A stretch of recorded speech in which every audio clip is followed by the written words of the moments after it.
I grew up in a small country town. Not Paris, not London, not New York, but Ararat. It's got quite a ring to it, hasn't it? I finished my schooling in 1988. I couldn't wait to leave the place. I wanted to see the world and dreamed of becoming a filmmaker or a writer. But I quickly dispelled such dreams. They don't want to hear our story. The arts are for the rich, the educated, those in the big cities. Not for us out here, where it's all footy and beer. 15 years later, here I am. A failed 5-year relationship and the offer to help prepare the family farm for gradual sell-off. Back where I first took breath. Ararat has an amazing history. In 1857, a group of Chinese, whose ship landed in South Australia to dodge a Victorian tax, found gold in a local stream. Within 2 months, the area, which was nothing more than a wild, untrodden mountain gorge, supported 50,000 prospectors, including 9,000 Chinese. It must have been true chaos. A tent city formed on the promise of riches, brothels, billiard halls and 500 sly grog outlets. I looked long and hard to find information on the local Aboriginal population. Once the first explorers paved the way in the 1830s, the squatters soon followed, taking land as they pleased. With their hunting grounds gone, the original inhabitants didn't stand a chance. The Aborigine population of the Western District was estimated to number 3,000 before white settlement. By 1852, a decade after the arrival of the pastoralists, there were only 700 Aboriginals left, less than a third of the original number. A census in 1877 revealed only 147 full-blooded Aborigines.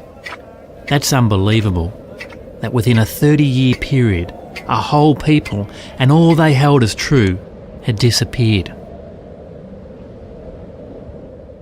My ancestors, Irish immigrants of the potato famine, selected land in 1862, and 5 generations later, Shays still farm around the original settlement block at 3 Mile Creek.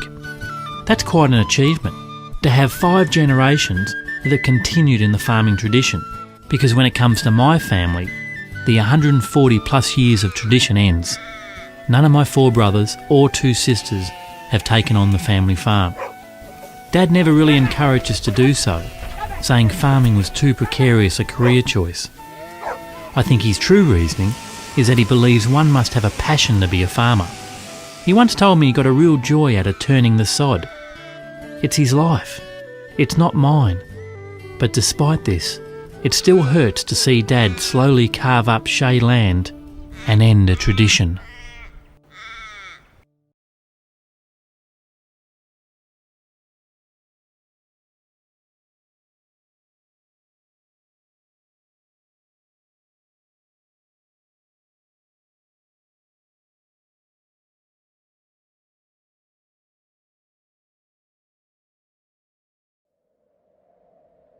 I wasn't around when the trouble started. I'd already left. So to better explain what happened to Ararat in the early 1990s, I spoke with Pat McAloon, manager of the Commonwealth Employment Service from 1979 to 1995. When I came to Ararat, the unemployment rate for the Ararat Employment District was around about 3%. And basically, for the next decade, it didn't change very much at all. We had one of the lowest unemployment rates in the state, in the nation. We were very much envied by our neighbouring centres. And the main reason was that we were regarded as a government town. Ararat had very high employment in the public sector. Everybody had a job. You worked at the railways, you worked at the jail, you worked at telecom, you worked at the Aradale Mental Hospital. You probably worked there because your mother and father worked there, and you thought that your children would work there in the future. But in the 90s, things began to unravel. The railways were cutting back on staff, and a fairly damning report was issued in the 91 regarding Aradale, which in the end recommended closure of Aradale. The closure of Aradale saw the loss of over 400 jobs, 400 very well paid jobs. And when we lost families, we lost children at schools, We lost spending power in the retail sector. In fact, the budget at Aradale at the time of its closure was around about $18 million per year. So in actual fact, the closure of Aradale was equivalent to pulling $18 million out of our economy. But as well as what was happening in the public sector, at the same time, things were beginning to unravel in the private sector. To rub salt into an already wounded town, a local manufacturer who had just formed a lucrative partnership with a large American corporation was forced to sever ties. Peter Carthew, Managing Director, explains. CTA was internationally renowned as a quality electrical harness builder that serviced the automotive industry requirements here in Australia. Packet Electric, which was a division of General Motors Corporation, knowing this, came to Ararat and formed with CTA a partnership which in fact was the biggest private industry employer in Ararat at the time. Then a catastrophe came in '92 with a sudden downturn in manufacturing industry, which meant Packard CTA closed its doors and 165 people lost their jobs. That was a great shame because we planned our development to involve 560 people employed here in Ararat in 1997. With the substantial job losses, the population shrank. 10% of residents fled over 5 years. A school closed. Shops lay empty in the main street. You nearly couldn't give a house away, let alone sell one. Footy teams with 60 years of tradition disappeared. And God forbid, one of the 7 pubs closed its doors. No longer was there a pub for every 1,000 head of people. Things were really crook. If there's no work, there's no town. All the young must leave. What's left is fragments. Fragments of a once vibrant community and the dream of a life in the country.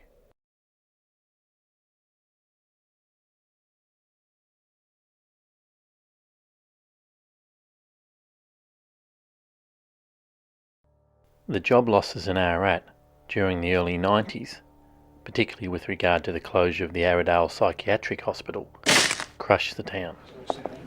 The elder statesmen gathered for crisis talks. But what could be done when all you've got is a couple of old buildings and an interesting history? Russell Rackinger, who was the executive officer of the Ararat Regional Development Board, explains why it was so important to get tenants for the empty Aradale complex. It was built in 1865, 1866 and occupied, and so all through the time it was part of the Ararat site completely and utterly. It was sitting up on the hill. It provided so much for Ararat in the past, and the board decided that it must, and it said it must, we must find something for Aradale, and that became a great focus. We wanted to control our own destiny. We weren't going to lay back and let just history roll over the top of us. We were determined to put ourselves, the Ararat region and Ararat itself, back where it rightly should be, and kick-start it and get it going. It took 10 years before that came to fruition, in which we actually got somebody into Aradale. The grounds of Aradale now house the Australian College of Wine, building on the region's strong wine-growing history.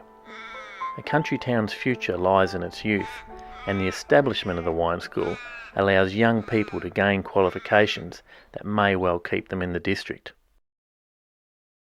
Sometimes a town needs to look backwards to move forwards, and this is exactly what Ararat did with regard to its Chinese Gold Rush heritage. Don and Catherine Reynolds were both instrumental in helping establish the Gamsan Chinese Heritage Centre. The idea of building the museum was to have a good relationship with China, and we only hope in the future the ties we've got with China will bring tourism to Ararat. But the main problem is visas. It's very hard to get visas off the Australian government to come over here. Ararat's most surprising success story gives you some idea of the community spirit in the town. Ron Roberts explains how a group of volunteers turned J Ward, an institution for the criminally insane, into a tourist attraction. J Ward was just another one of the government institutions in Ararat that all closed through the late 80s, early 90s. And then suddenly you hear these rumours that that's it, it's going to be bulldozed, it's not going to be there anymore. I think it jerked people into action. They said, hold on, that's 140 years, they can't just bulldoze that. So we set up the Friends of J Ward, open to the public as rank amateurs. We had no idea what we were doing, and in the first weekend or Easter we had 4,500 visitors. Now, it didn't take long to realise that this was a place that people wanted to visit. It developed then into an institution that the government sold to the City of Ararat. The Friends of J Ward leased it off the City of Ararat, and they continue to run it as they have for the last 11 years, averaging about 12,000 people a year. And it brings in money to the town, tourists to the town, and it gives the town a sense of success. I don't know if there's a direct causal relationship, but suddenly the town started to see itself as not as a dumping ground, not as a negative all the time, but a success story. And so things started to happen in the town. People started to tidy up their houses, new shops came to the town. And so the group got together, saved J Ward from demolition, started a tourist attraction, and then the town's gone on.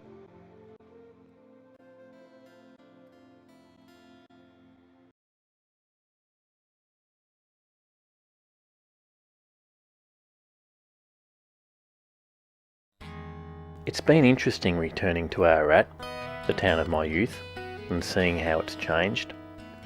Ararat went from being a government town with virtually no unemployment to a town where its people had to make their own opportunities. And I think when you live in the bush, you have to be willing to do this, to seize every opportunity. I'd previously worked in video production.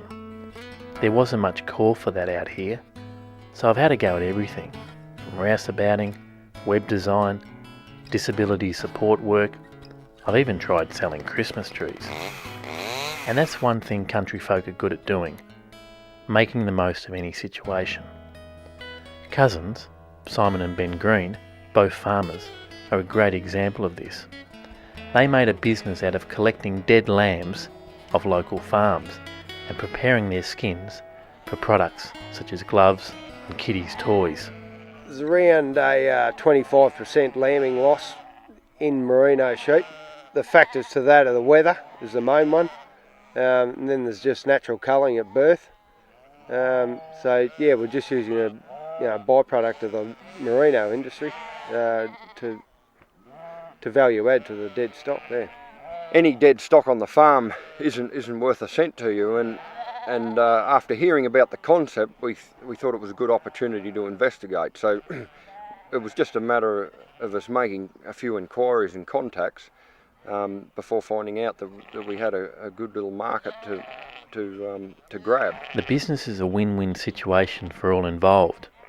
The farmers get paid for each lamb collected, and the boys employ up to 7 local people, including skinners, salters and truck drivers.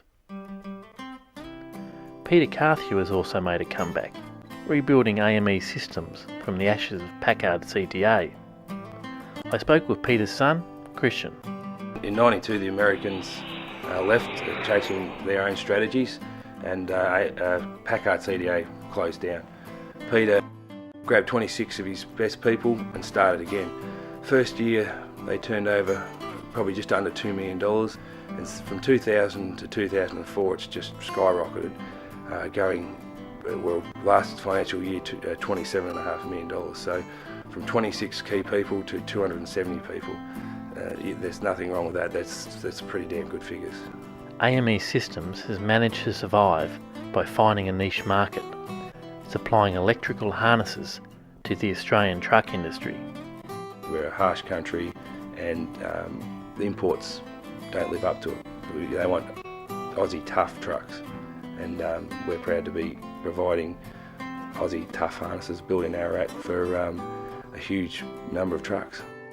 Farming is a tough game. Shelley and Alan Green were running an unsustainable sheep property. They took a risk by diversifying into free-range eggs. That risk is now paying off. So we had a traditional farm here and both working off farm. We wanted to work on farm. So we looked around for a business that would suit us to set up here and make this property viable so we could both be doing that at home. So we looked around and we decided that free-range eggs would suit us, and so now we have 9,000 birds and we're about to build more sheds and double that production in the next 12 months. The Greens are also members of Grampians Produce, a group of innovative farmers who both market their own produce and promote the region as a whole.